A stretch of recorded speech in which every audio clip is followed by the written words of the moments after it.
સુરતના કતારગામ વિધાનસભાના ધારાસભ્ય વિનુ મોરડિયાએ પોતાના જન્મદિવસે કેક ન કાપી સેવાકીય પ્રવૃત્તિઓ કરી અનોખી ઉજવણી કરી હતી. સુરતના કતારગામ વિધાનસભાના ધારાસભ્ય વિનુ મોરડિયાએ કેક કાપ્યા વગર જન્મદિવસની ઉજવણી કરી હતી. સરકારી શાળામાં નોટબુક વિતરણ કરવાની સાથે સગર્ભા મહિલાને કીટ વિતરણ કરાઈ હતી. તો ટીબી દર્દીઓને ન્યુટ્રિશન કીટ વિતરણ કરી સાદગીથી જન્મદિવસ મનાવ્યો હતો. ધારાસભ્ય વિનોદ મોરડિયાએ પોતાના જન્મદિવસ સેવાકીય પ્રવૃત્તિ કરી લોકોને સંદેશો આપ્યો છે.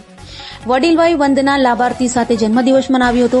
એક તરફ લોકો કેક કાપીને જન્મદિવસ મનાવતા હોય છે, ત્યારે ધારાસભ્ય વિનુ મોરડિયા દ્વારા સરકારની વિવિધ યોજના છેવાડાના લોકો સુધી પહોંચે તે માટે અપીલ કરી હતી અને બીજા લોકોને પ્રેરણા મળે તેવી સેવાકીય કામગીરી કરવામાં આવી હતી.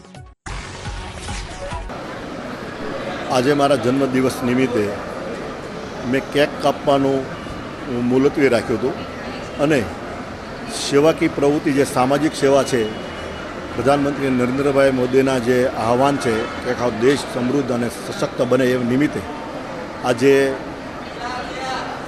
ડભોલીમાં આપણી સરકારી શાળાની અંદર નોટબુક વિતરણનો કાર્યક્રમ કર્યો અને અહીંયા આજે મલ્ટીપર્પઝ હોલમાં સિંગણપુરમાં સગર્ભા બહેનોને એમને પોષણયુક્ત આહારની કીટો વિતરણ કરી અને વડીલોને 70 જે પાસ કરી ગયા છે એ વડીલોને વયવંદના કાર્ડનું વિતરણ કર્યું અને જે ટીબીગ્રસ્ત લોકો છે એમને પણ એમના કીટનું વિતરણ કર્યું.